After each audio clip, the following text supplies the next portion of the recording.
Let's talk about a common misconception that people have with regard to the Holy Spirit. Sometimes Christians will think that the Holy Spirit was not really active in the lives of believers until beginning at Pentecost.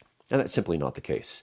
If you go back to the Old Testament, over and over, you have the Spirit being given by God to people to enable them to carry out whatever task God has called them to do. They have the Spirit. We have an example of that in Numbers 11, one of the chapters we read today in Bible in 1 year. Moses is understandably worn out. He needs help.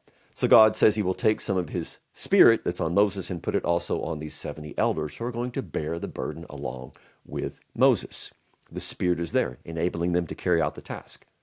The Spirit is with believers. Think of Psalm 51. David prays to God, take not your Holy Spirit from me. David had the Spirit, and he's praying that God won't take that Spirit away.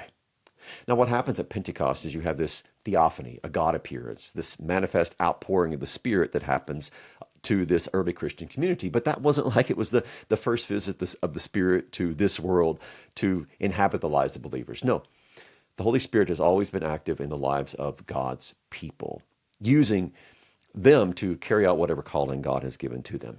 So the Spirit calls us to faith. He's with us. He leads us, just like he always has, bringing us to the Father through the Son and keeping us ever close to himself.